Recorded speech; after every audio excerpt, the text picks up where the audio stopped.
السلام علیکم ورحمۃ اللہ وبرکاتہ۔ امید ہے کہ آپ لوگ خیر و عافیت سے ہوں گے۔ آج ہم لوگ پڑھیں گے رکوع نمبر 3 کا ترجمہ اور تفسیر۔ بھائی الحمدللہ جامع مسجد میں جو ہم نے میٹ اپ رکھا تھا سنڈے ایپیسوڈ میں نے بس اس کا ذکر کیا تھا کہ انشاءاللہ سنڈے میں جامع مسجد میں انشاءاللہ میں عصر کی نماز پڑھوں گا۔ کل جب میں نے عصر کی نماز جامع مسجد میں کی تو اتنے لوگ ملنے آ گئے تھے، مجھے امید بھی نہیں تھی۔ یہ آپ لوگوں کی محبت ہے، اللہ ہماری اس محبت کو قبول فرمائے۔ دور دور سے لوگ آئے تھے، کوئی میرٹھ سے آیا ہوا تھا، کوئی ہماچل سے، کوئی غازی آباد سے، دہلی کے لوگ زیادہ تھے۔ تو ماشاءاللہ ملاقات ہوئی۔ آپ لوگوں کے تحفوں کے لیے میں شکریہ ادا کرنا چاہتا ہوں، جو تحفے آپ لوگوں نے مجھے دیے، اور آپ لوگ اتنی محبت سے سارے کام دام چھوڑ کر سنڈے کو میرے لیے آئے۔ اچھا، یہ کوئی پہلے سے پری پلان میٹ اپ نہیں تھا، بس ایسے ہی میں نے سنڈے میں بول دیا تھا۔ اب انشاءاللہ ایک اچھا میٹ اپ ہم دلی میں رکھیں گے، اور ایسی جگہ رکھیں گے جہاں کوئی پرابلم بھی نہ ہو، کیونکہ جامع مسجد میں کیا ہے نا، بھیڑ لگ جاتی ہے تو وہ گارڈ بھی منع کرتے ہیں کہ بھائی اتنی بھیڑ آپ اکٹھی کرو گے تو پرابلم ہو جائے گی۔ تو انشاءاللہ اچھی جگہ میٹ اپ رکھیں گے تاکہ ساری چیزیں اچھے سے مینٹین ہو جائیں، بات چیت بھی ہم لوگوں کی اچھے سے ہو جائے۔ ٹھیک ہے، تو آپ لوگوں کا شکریہ۔ چلیے، اعوذ باللہ من الشیطان الرجیم، بسم اللہ الرحمن الرحیم۔ سورہ کہف چل رہی تھی اور میں نے اصحاب کہف کا پورا واقعہ آپ لوگوں کو سنا دیا تھا۔ میں آپ لوگوں سے گزارش کرنا چاہوں گا کہ مسجد کا کام چل رہا ہے، آپ لوگ جتنا ہو سکے اس بار کوڈ پر تعاون کیجئے تاکہ مسجد کے کام میں جو اماؤنٹ کی ضرورت ہے وہ اماؤنٹ دیا جا سکے۔ اس وقت جو خرچے ہو چکے ہیں تو آپ یہ سمجھ لیں کہ 1.5 لاکھ روپے تو مسجد کے اوپر قرضہ ہے، کیونکہ کام زیادہ ہو گئے ہیں۔ تو آپ لوگ تعاون کریں تاکہ یہ کام نپٹ جائے۔ ایک فلور جو ہم نے اور ریڈی کروایا ہے مسجد کا، کیونکہ لوگوں کی تعداد بڑھ گئی تھی، نمازیوں کی تعداد بڑھ رہی ہے، تو ایک فلور کی اور ضرورت تھی۔ اب مسجد کا کام انشاءاللہ فنش ہو جائے گا۔ چلیے، اعوذ باللہ من الشیطان الرجیم، وَتَحْسَبُهُمْ أَيْقَاظًا وَهُمْ رُقُودٌ۔ اگر ان کو دیکھنے کی نوبت آتی تو آپ خیال کرتے کہ وہ جاگ رہے ہیں، حالانکہ وہ سو رہے تھے۔ اللہ تعالیٰ نے اس بات کو بیان کیا ہے کہ ان کا حلیہ ایسا تھا، ڈراونا سا، ایک دہشت، ایک خوف اس غار کے اندر اللہ نے کر دیا تھا، کیونکہ بادشاہ نے پھر اپنے کارندوں کو بھیجا تھا نا کہ وہ ان نوجوانوں کو ڈھونڈ کے لاؤ جو غائب ہو گئے ہیں، مل نہیں رہے ہیں۔ تو ہر جگہ وہ ان کی فوجی دستے اور ان کا عملہ ڈھونڈتا پھرتا تھا۔ تو اس غار کے اندر یہ لوگ ایسے سو رہے تھے کہ جیسے کہ وہ جاگ رہے ہیں، یعنی ہوتا ہے نا آدمی ہلکی ہلکی نیند میں ہوتا ہے، آنکھیں بھی اس کی کھلی ہوتی ہیں، اور غار کے اندر ایک ایسی دہشت اللہ نے طاری کر دی تھی۔ پھر آگے کتا بیٹھا ہوا تھا، اور یہ لوگ کروٹ بھی بدلتے رہتے تھے کہ گزرنے والا اگر دیکھے ان لوگوں کو تو اس کے دل میں خوف پیدا ہو جائے کہ بھائی یہ کیسے سو رہے ہیں، یہ تو خوفناک جگہ ہے، تاکہ لوگ ان کو ڈسٹرب نہ کریں۔ تو اللہ فرما رہا ہے وَتَحْسَبُهُمْ، اور اگر آپ ان کو دیکھتے تو ان کی حالت کیسی تھی؟ وَتَحْسَبُهُمْ، تو آپ ان کو گمان کرتے، أَيْقَاظًا، جاگے ہوئے، وَهُمْ رُقُودٌ، وَهُمْ، جبکہ وہ لوگ رقود سو رہے تھے۔ وَنُقَلِّبُهُمْ ذَاتَ الْيَمِينِ وَذَاتَ الشِّمَالِ، ہم دائیں بائیں ان کی کروٹیں بھی بدلوا رہے تھے، ہے نا۔ کروٹیں کیوں بدلوا رہے تھے؟ کیونکہ جب آدمی ایک ہی پوزیشن پر سوتا ہے تو زمین اس سے لگی رہے گی، زمین کے اندر اللہ نے خاصیت رکھی ہے کہ زمین کھا جاتی ہے، اور پھر کروٹ نہ بدلنے کی وجہ سے آکسیجن لیول کم ہو جائے گا، تو پھر پھوڑے پھنسیاں، باڈی خراب ہونے کا اندیشہ ہے۔ تو اس وجہ سے اللہ نے دنیاوی نظام کے اکارڈنگ کروٹیں بھی، اور کروٹیں دینے کا ایک مقصد یہ بھی تھا کہ اگر گزرنے والا کوئی گزرے تو وہ سمجھے کہ یہ لوگ جاگ رہے ہیں۔ وَنُقَلِّبُهُمْ، اور ہم کو دلا رہے تھے کروٹ، ذات الیمین، کیسے؟ دائیں بائیں، ذات الیمین دائیں، وذات الشمال بائیں، دائیں بائیں کروٹ دلا رہے تھے۔ وَكَلْبُهُمْ بَاسِطٌ ذِرَاعَيْهِ بِالْوَصِيدِ، اور ان کا کتا چوکھٹ پر اپنے دونوں ہاتھ پھیلائے ہوئے تھا۔ کتا ایسے بیٹھا ہوا تھا جیسے ہوتا ہے نا کتا حفاظت کے لیے جو بیٹھتا ہے، اس پوزیشن میں، حالانکہ کتا بھی نیند میں تھا۔ وَكَلْبُهُمْ، اور ان کا کتا باسطٌ پھیلائے ہوئے تھا، ذِرَاعَيْهِ اپنے دونوں ہاتھ، بِالْوَصِيدِ چوکھٹ پر۔ لَوِ اطَّلَعْتَ عَلَيْهِمْ لَوَلَّيْتَ مِنْهُمْ فِرَارًا وَلَمُلِئْتَ مِنْهُمْ رُعْبًا، اگر آپ ان کو جھانک کر دیکھتے تو پیٹھ پھیر کر بھاگ کھڑے ہوتے، اور آپ کے اندر ان سے دہشت سما جاتی۔ آپ علیہ الصلوۃ والسلام کو یہ جو مخاطب کرتے ہیں نا اللہ تبارک و تعالیٰ، اس کا مطلب یہ ہوتا ہے آپ کے ذریعے پوری انسانوں کو، دنیا کے سارے انسانوں کو، اور اس وقت مشرکین مکہ اور کفار اور یہودی اور عیسائی جو اعتراض کرتے تھے، تو اللہ تعالیٰ نے اتنی ڈیٹیل کے ساتھ واقعہ بیان فرمایا کہ دیکھو ایسے ایسی پوری وہاں کی سچویشن تھی. لو اطلعت، اور اگر آپ علیہم ان کو دیکھتے جھانک کر، لولیتا تو آپ پیٹھ پھیر کر منہم ان سے فرارن بھاگ کھڑے ہوتے، ولا ملئتا اور آپ منہم ان کی طرف سے رعب محسوس کرتے، دہشت طاری ہو جاتی. وَكَذَلِكَ بَعَثْنَاهُمْ لِيَتَسَاءَلُوا بَيْنَهُمْ، اور جس طرح ہم نے انہیں سلا دیا تھا اسی طرح ہم نے ان کو جگایا بھی، اور اسی طرح ہم نے ان کو جگا بھی دیا تاکہ وہ آپس میں ایک دوسرے سے پوچھ گچھ کریں، ہے نا. یہ پورا واقعہ میں آپ لوگوں کو آلریڈی سنا چکا ہوں. اب قرآن میں اللہ نے جو واقعہ بیان فرمایا ہے جیسے وہ آپ سن رہے ہیں، ٹھیک ہے.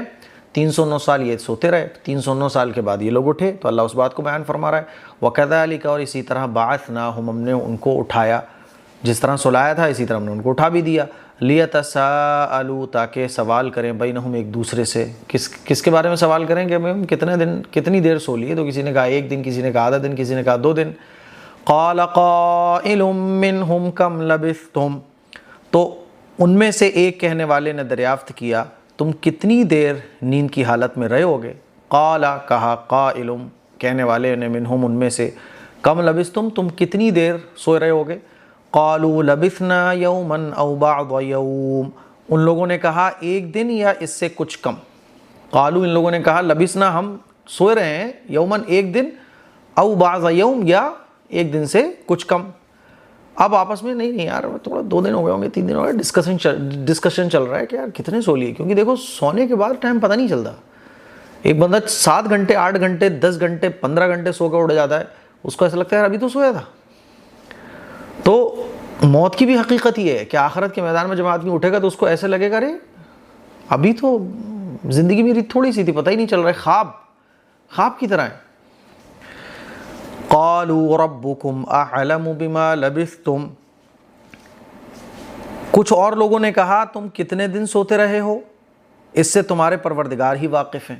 ان میں سے بعض ساتھیوں نے کہا یار ٹھیک ہے، اب اس چیز میں جھگڑنے سے کیا فائدہ ہے، کتنے دن سوئے ہوں، کتنے گھنٹے سوئے ہوں، اللہ جانتا ہے. اس میں الجھنے سے فائدہ کیا ہے؟ اس سے پتہ یہ چلا کہ جو فضول کی باتیں اس میں حد سے زیادہ الجھنا نہیں چاہیے. قالوا، تو ان لوگوں نے کہا، ربکم، کہ تمہارا پروردگار، اعلم، خوب جانتا ہے، بما، اس ٹائم کو، لبثتم، جتنی دیر تم سوئے ہو. فَبَعَثُوا أَحَدَكُمْ بِوَرِقِكُمْ هَذِهِ إِلَى الْمَدِينَةِ فَلْيَنظُرْ أَيُّهَا أَزْكَى طَعَامًا فَلْيَأْتِكُمْ بِرِزْقٍ مِّنْهُ وَلْيَتَلَطَّفْ وَلَا يُشْعِرَنَّ بِكُمْ أَحَدًا. اب اپنے میں سے کسی کو یہ روپیے لے کر شہر بھیجو، وہ تحقیق کرے کہ کون سا کھانا صاف ستھرا ہے، پھر وہ اس میں سے تمہارے پاس کچھ کھانا لے کر آئے. ہاں اسے چاہیے کہ خوش اخلاقی سے کام لے اور کسی کو تمہاری خبر نہ ہونے دے. ان لوگوں کو تو پتہ ہی نہیں تھا کہ ہم 309 سال سو گئے. 309 سال کے بعد تو سب کچھ چینج ہو چکا تھا. جو ظالم بادشاہ تھا وہ چلا گیا، ختم ہو گیا. اب اس علاقے میں ایک مسلمان اور اللہ والے بادشاہ کی حکومت تھی جو اللہ سے ڈرتا تھا، توحید کی دعوت دیتا تھا. تو ان لوگوں نے کھانا لینے کے لیے بھیجا، جو کرنسی وغیرہ ان کے پاس تھی وہ لے کے بھیجا اپنے میں سے ایک آدمی کو، اور کہہ دیے دھیان سے جانا کہیں ایسا نہ ہو کہ کوئی پہچان لے، تو میں بھوک تو لگ رہی ہے، کھانا تو کھانا ہے، کسی نے اگر پہچان لیے تو پرابلم ہو جائے گی، اور نرمی سے بس اپنا کام نکال کے ٹھیک ہے واپس آ جاؤ، ہے نا. فَبَعَثُوا، تو تم بھیجو، احدکم، اپنے میں سے کسی ایک کو، بورقکم، کیا لے کر بھیجو، یہ روپیے لے کر، بورقکم ہادی، یہ روپیے لے کر، الی المدینہ، شہر کی طرف. فَلْيَنظُرْ، تو وہ تحقیق کرے، دیکھے، ایہا ازکا، کہ کون سا کھانا پاک ہے، طعامن، کھانا، ازکا زیادہ پاک ہے، حلال ہے. تو پتہ یہ چلا کہ حلال کھانا مسلمان کو دیکھنا چاہیے. فَلْيَأْتِكُمْ، پھر وہ لے کر آئے تمہارے پاس، بِرِزْقٍ مِّنْهُ، اس کھانے میں سے کچھ، وَلْيَتَلَطَّفْ، اور خوش اخلاقی اور نرمی سے کام لینا. وَلْيَتَلَطَّفْ، قرآن میں آپ نے دیکھا ہوگا یہ موٹا لکھا ہوتا ہے، مطلب قرآن یہاں آدھا ہو گیا، یعنی 15 پارے، ہاف قرآن ہو گیا، آدھا ہو گیا. وَلَا يُشْعِرَنَّ، اور وہ تمہارے بارے میں، بکم، تمہارے بارے میں، احدا، کسی کو خبر نہ ہونے دے. وہ خیال رکھے اس بات کا کہ کسی کو ہوا بھی نہیں لگنا چاہیے کہ ہم یہاں پر ہیں، ورنہ بادشاہ پکڑوا لے گا. اب یہ صاحب وہاں پہنچا، کھانا لینے کے لیے ان میں کا ایک آدمی. پھر کیا ہوا دیکھیے, انہم ان یظہروا علیکم یرجموکم او یعیدوکم فی ملتہم ولن تفلحوا اذا ابدا. اگر وہ لوگ تمہاری خبر پالیں تو تم کو پتھراؤ کر کے مار ڈالیں گے یا تم کو جبراً اپنے دین میں لوٹا لیں گے, اور ایسا ہوا تو ہرگز کبھی تمہارا بھلا نہیں ہوگا. غالباً یہ اس بادشاہ کی سزا ہوگی کہ جو اس کے بتائے ہوئے طریقے کے مطابق معبودوں کی, بتوں کی عبادت نہیں کرے گا, تو وہ اس کو پتھروں کے ذریعے رجم کروا دیا کرتا تھا یا زبردستی اپنے دین پر واپس لانے کی کوشش کرتا تھا.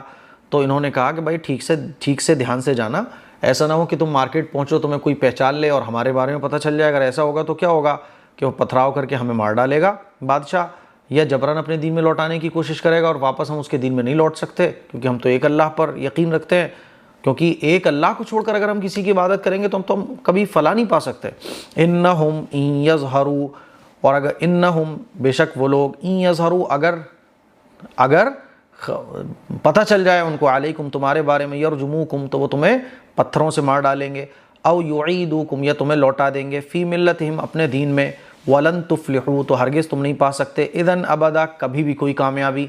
دیکھیے وَكَذَلِكَ أَعْثَرْنَا عَلَيْهِمْ لِيَعْلَمُوا أَنَّ وَعْدَ اللَّهِ حَقٌّ وَأَنَّ السَّاعَةَ لَا رَيْبَ فِيهَا. اور اس طرح ہم نے لوگوں پر ان کی خبر ظاہر کر دی تاکہ وہ جان لیں کہ اللہ کا وعدہ سچا ہے اور قیامت کے آنے میں کوئی شبہ نہیں ہے.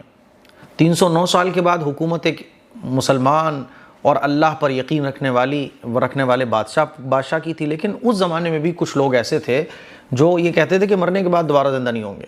تو 309 سال کے بعد انہوں نے, اللہ تعالیٰ نے ان اصحاب کہف کو دوبارہ زندہ کر کے ان لوگوں کی اصلاح فرمائی اور دنیا والوں پر یہ ظاہر کر دیا کہ دیکھو اللہ دوبارہ زندہ ایسے کرے گا. وَكَذَلِكَ اور اسی طرح أَعْثَرْنَا ہم نے ظاہر کر دیا, علیہم لوگوں پر, کیا ظاہر کر دیا کہ انا کہ بے شک وعد اللہ کا وعدہ حق سچا ہے, وَأَنَّ السَّاعَةَ اور قیامت لا ریب فی جس کے آنے میں کوئی شک نہیں ہے نا.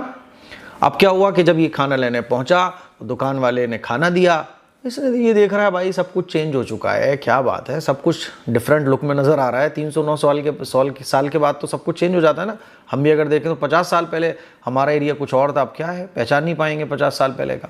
تو بلکہ 50 سال تو بہت دور کی بات ہے, 20 سال کے بعد کا کچھ اور نقشہ ہوتا ہے. تو اس نے جب سکے دیے تو دکان والے نے پہچان لیا, کہہ رہے یہ سکے تو اس زمانے کے بادشاہ کے ہیں. اچھا میں نے آپ کو بتایا تھا کہ اصحاب کہف کے بارے میں بادشاہوں کے ذریعے سرکاری جو فائلز ہوتی ہیں اس میں لکھا رہتا ہوا تھا کہ یہ نوجوان غائب ہو گئے جن کا کوئی پتہ نہیں چل رہا ہے. تو یہ بات بادشاہوں کے کاغذات میں لکھی ہوئی تھی کہ اصحاب کہف اتنے نوجوان غائب ہو گئے وغیرہ وغیرہ. تو ان کے 309 سال کے بعد جو جنریشن تھی ان میں بھی یہ مشہور تھا کہ اصحاب کہف اتنے نوجوان تھے جو اللہ کی عبادت کرتے تھے, پھر وہ اللہ کی عبادت کی وجہ سے, شرک سے بچنے کی وجہ سے غار میں چھپ گئے, ان کا کچھ اتا پتہ نہیں چلا. تو اس نے جب سکے دیکھے تو پہچان لیا کہ یہ تو وہی اس زمانے کے سکے ہیں. یہ خبر پھر بادشاہ کو پہنچی تو بادشاہ آیا. بادشاہ نے اس آدمی سے کہا کہ ڈرو مت, گھبراؤ مت, تم لوگ 300 سال کے بعد اٹھے ہو سو کے, اب تو 300 سال گزر گئے اس بادشاہ کی حکومت کو, اب تو میں منصف اور اللہ سے ڈرنے والا بادشاہ ہوں, پریشان مت ہو. سب لوگوں نے اصحاب کے کہف کے اس آدمی سے ملاقات کری اور پھر یہ سب کو لے کے غار کے پاس آیا اور غار کے سب لوگوں نے ملاقات کری. اس کے بعد سب لوگوں کو جو ہدایت پر آنے والے تھے, جو گمراہ ہو گئے تھے نا کچھ کہ اللہ مرنے کے بعد دوبارہ زندہ نہیں کرے گا, ان کو بھی یقین ہو گیا اس بات کا کہ اللہ مرنے کے بعد دوبارہ زندہ ایسا کرے گا. پھر اصحاب کہف کے جو لوگ انہوں نے کہا بھائی ہم تو غار میں رہنا چاہتے ہیں, ہمیں شہر میں نہیں جانا. یہ دوبارہ غار میں آئے اور پھر اللہ نے ان کو وفات دے دی اور یہ اللہ کو پیارے ہو گئے. اب جب یہ اللہ کو پیارے ہو گئے تو جو اس زمانے کا بادشاہ تھا اور لوگ تھے ان کے درمیان مشورہ ہوا کہ بھئی ان کی اس غار پر کیا بنانا چاہیے, ان کی یاد میں کیا بنانا چاہیے. اس کو اللہ بیان فرما رہا ہے اذ یتنازعون بینہم امرہم فقالوا بنوا علیہم بنیانا. اور وہ وقت بھی قابل ذکر ہے جب وہ آپس میں ان کے معاملے میں جھگڑ رہے تھے, پھر کہنے لگے کہ ان کے غار کے اوپر ایک عمارت بنا دو. ربہم اعلم بہم, ان کے پروردگار ان کے حال سے خوب واقف ہیں. اب آپس میں جب مشورہ ہوا تو کسی نے کہا یہ بناؤ, کسی نے کہا مزار بنا دو, کسی نے کہا یہ بنا دو. تو بادشاہ نے پھر آخر میں مشورہ یہ ہوا کہ ان کے اوپر ایک عمارت بنا دو. اور عمارت کیوں بناؤ؟ عبادت کرنے کے لیے. اسی لیے آج بھی اصحاب کہف جہاں پر ہیں وہاں پر ایک عیسائیوں کا چرچ ہے، کیونکہ حضرت عیسیٰ علیہ السلام کے بعد کا یہ واقعہ ہے نا. دیکھیے اذ، اور وہ وقت بھی قابل ذکر ہے، یتنازعون، جب یہ لوگ جھگڑ رہے تھے بینہم آپس میں، امرہم ان کے سلسلے میں، اصحاب کہف کے سلسلے میں. فقالوا، تو ان لوگوں نے کہا، ابنوا علیہم، کہ ان پر بنا دو، بنیانا، ایک عمارت، ربہم، ان کا پروردگار، اعلم بہم، ان کے حال سے خوب واقف ہے. قال الذین غلبوا علی امرہم لنتخذن علیہم مسجدا، پھر جو لوگ ان کے معاملات پر قابو رکھتے تھے وہ کہنے لگے ہم ان کی جگہ پر ضرور ایک مسجد بنا دیں گے. مسجد یعنی اللہ کی عبادت کرنے کی جگہ. قال الذین غلبوا، یعنی جن لوگوں کی زیادہ چلتی تھی، جیسے بادشاہ ہے، اور کیونکہ بادشاہ توحید پرست تھا، تو قال الذین، کہا، الذین غلبوا، ان لوگوں نے جن کی زیادہ چلتی تھی، اعلی امرہم، ان کے معاملے پر، یعنی جن کی بات زیادہ مانی جاتی تھی، انہوں نے کیا کہا، لنتخذن علیہم، کہ ہم ان پر ضرور بنائیں گے مسجدہ، ایک مسجد بنائیں گے. اسی لیے آج بھی یہاں پر ایک مسجد ہے. سیقولون ثلاثۃ رابعہم کلبہم، بعید نہیں کہ بعض لوگ کہیں کہ وہ 3 تھے اور چوتھا ان کا کتا تھا. اصحاب کہف کی تعداد میں بھی جھگڑا چلتا ہے، تو اللہ نے اس بات کو بیان فرمایا کہ بعید نہیں کہ بعض لوگ کہیں گے کہ وہ 3 تھے اور چوتھا ان کا کتا. وَيَقُولُونَ خَمْسَةٌ سَادِسُهُمْ كَلْبُهُمْ رَجْمًا بِالْغَيْبِ، اور بعض کہیں گے کہ وہ 5 تھے اور چھٹا ان کا کتا. یہ سب بن دیکھے اندازے ہیں، یہ سب بن دیکھے اندازے ہیں. اللہ فرما رہا ہے کہ اندازے ہیں، اور اس چیز میں پڑھنے کی ضرورت بھی نہیں ہے. جو اصل سبق ہے وہ دیکھو نا، کتے کا کلر کیسا تھا، اصحاب کہف کتنے تھے، اس میں پڑھنے کی ضرورت نہیں ہے. اصل کیا ہے کہ اصحاب کہف کے واقعے سے سبق کیا ملتا ہے نا. تو اللہ نے اس بات کو بیان فرمایا. اور سبق کیا ملتا ہے کہ دیکھو مرنے کے بعد دوبارہ زندہ اللہ ایسا کرے گا. سبق یہ ملتا ہے کہ دیکھو دین اسلام کے لیے اگر قربانی دینے کی ضرورت پڑے تو قربانی دینے کی اپنی ہمت، اپنی طاقت رکھو. اور یہ بھی سبق ملتا ہے کہ فضول کے سوال سے ہمیں بچنا چاہیے. سیقولون، ان قریب لوگ کہیں گے، کیا کہیں گے، ثلاثۃ، کہ وہ 3 تھے، رابعہم، ان کا چوتھا، کلبہم، ان کا کتا تھا، ویقولون، اور لوگ کہیں گے، خمسۃ، کہ وہ 5 تھے، سادسہم، ان کا چھٹا، کلبہم، کتا تھا، رجمم، یہ سب اندازے ہیں، بالغیب، بغیر دیکھے، یعنی اندازے چل رہے ہیں بس. ویقولون سبعۃ وثامنہم کلبہم، اور بعض کہیں گے کہ وہ 7 تھے اور 8واں ان کا کتا تھا. ویقولون، اور بعض لوگ کہیں گے، سبعۃ، وہ 7 تھے، وثامنہم، اور ان کا 8واں کیا تھا، کلبہم، کتا تھا. قل ربی اعلم بعدتہم ما یعلمہم الا قلیل، آپ فرما دیجئے کہ میرے پروردگار ان کی تعداد سے خوب واقف ہیں، ان کی صحیح تعداد کا تھوڑے ہی لوگوں کو علم ہے. اللہ کیا فرما رہا ہے کہ صحیح تعداد اللہ کو پتہ ہے. اسی لیے اس فالتو کے سوال میں پڑھنے کی ضرورت نہیں ہے جس سے نہ دین کا نفع ہے نہ دنیا کا نفع ہے. چلو اگر تعداد پتہ چل گئی تو کیا فائدہ ہے، کوئی فائدہ نہیں ہے. سمجھ رہے ہیں. حضرت عبداللہ ابن عباس رضی اللہ تعالیٰ عنہ سے مروی ہے کہ اللہ نے فرمایا نا، قل ربی، آپ فرما دیجئے، ربی، کہ میرا پروردگار، اعلم، زیادہ جانتا ہے، بعدتہم، ان کی تعداد کو، ما یعلمہم، اور ان کا علم نہیں ہے، الا قلیل، مگر بہت تھوڑے لوگوں کو. تو حضرت عبداللہ ابن عباس رضی اللہ تعالیٰ عنہ فرماتے ہیں کہ ان تھوڑے لوگوں میں بھی شامل ہوں جن کو اصحاب کہف کی تعداد کا علم ہے. اور ان کی تعداد کیا تھی، 7 تھی، اور 8واں ان کا کتا تھا، ہے نا. حضرت علی رضی اللہ تعالیٰ عنہ سے بھی روایت ہے کہ یہ 7 لوگ تھے جن میں 6 بادشاہ کے مقربین تھے، بادشاہ کے خاص لوگ تھے، اور چوتھا وہ 7واں ان کا چرواہا تھا، اور اس چرواہے کے ساتھ کتا بھی آ گیا تھا. تو یہ کتنے تھے، 7 لوگ تھے. کیونکہ قرآن مجید میں اللہ تعالیٰ نے 3 اور 4 کا ذکر فرمایا، 5 اور 6 کا ذکر فرمایا، اور کہا رجمم بالغیب کے سب اندازے ہیں. لیکن 8 اور 9واں کتا، اس کے بارے میں اللہ نے بیان نہیں فرمایا، ہے نا. دیکھیے، اچھا جی، 7 کے بارے میں، 7 کو اللہ نے غلط نہیں قرار دیا، اسی لیے حضرت عبداللہ ابن عباس رضی اللہ تعالیٰ عنہ فرماتے ہیں کہ وہ 7 تھے. فَلَا تُمَارِ فِيهِمْ إِلَّا مِرَاءً ظَاهِرًا. تو ٹوٹل کتنے ہو گئے، 7، اور 8واں ان کا کیا ہو گیا، کتا تھا. ٹھیک ہے، چلیے. ارے کہاں گیا بھائی. اچھا، تو سرسری گفتگو کے سوا ان کے بارے میں زیادہ بحث نہ کیجیے. ایسے سوال ہمیں پوچھنا بھی نہیں چاہیے. بعض لوگ پوچھتے ہیں اصحاب کہف کے کتے کا کلر کیسا تھا، اور اصحاب کہف کتنے تھے. ٹھیک ہے، کوئی اگر کہہ رہا ہے 7، کوئی کہہ رہا ہے اللہ نے فرمایا 9، تو اللہ نے خود کہہ دیا کہ ان کی تعداد میں جھگڑنے کی ضرورت ہی نہیں ہے. فلا تماری فیہم، تو فلا تماری فیہم، ان کے بارے میں گزر جائیے، الا مراء ظاہرا، مگر بہت تھوڑی سی بحث ہے نا، زیادہ بحث نہ کیجیے، فلا تماری فیہم، تو ان کے بارے میں نہیں آپ کو کرنا ہے، کیا کرنا، الا مراء ظاہرا، زیادہ بحث نہ کیجیے، تھوڑی بہت بس بحث کیجیے، ولا تستفت فیہم منہم احدا، اور آپ ان کے بارے میں ان میں سے کسی سے دریافت بھی نہ کیجیے، اور آپ ان کے بارے میں ان میں سے کسی سے دریافت بھی نہ کیجیے۔ تو اللہ فرما رہا ہے کہ اصل جو سبق ہے وہ حاصل کرنا چاہیے، نہ کہ فضول کے سوال جن سے نہ دنیا کا فائدہ ہے نہ دین کا فائدہ ہے۔ ولا تستفتی، اور آپ نہیں معلوم کیجیے، فیہم ان کے بارے میں، منہم ان میں سے، احدن کسی سے بھی مت پوچھیے، اللہ نے جتنا علم دیا ہے یہی علم ضروری ہے، ٹھیک ہے نا۔ چلیے، مجھے امید ہے کہ آج کا رکوع آپ کو بہت اچھے طریقے سے سمجھ آ گیا ہوگا۔ اچھا جی، اور ہم وَيَقُولُونَ یہ آ گیا، ٹھیک ہے۔ اچھا، اس کا لفظی تھوڑا سا اس کو سمجھ لیں، فلا تماری فیہم، تو نہ بحث کیجئے، فلا تماری فیہم، نہ بحث کیجئے، فیہم ان کے بارے میں، ہے نا، کن کے بارے میں، اصحاب کہف کے بارے میں، الا مگر مراء ظاہرا، مراء بحث کرنا، ظاہرا سرسری بحث، یعنی تھوڑی سی بحث کیجئے، ولا تستفتی، اور نہ پوچھئے، فیہم ان کے بارے میں، منہم ان میں سے، احدن کسی سے مت پوچھئے، جتنا اللہ نے آپ کو بتایا یہی سچ ہے اور یہی برحق ہے۔ تو یہ اصحاب کہف کا پورا واقعہ تھا جو میں نے آپ لوگوں کے سامنے رکھا۔ مجھے امید ہے کہ آپ کو اصحاب کہف کا واقعہ اچھے طریقے سے قرآن مجید سے بھی سمجھ میں آ گیا ہوگا۔ کل انشاءاللہ ہم لوگ پڑھیں گے رکوع نمبر 4 کا ترجمہ اور تفسیر، جس میں آئے گا کہ انشاءاللہ کہنے کی کیا فضیلت ہے۔ دعاؤں کی گزارش ہے۔ السلام علیکم ورحمۃ اللہ وبرکاتہ۔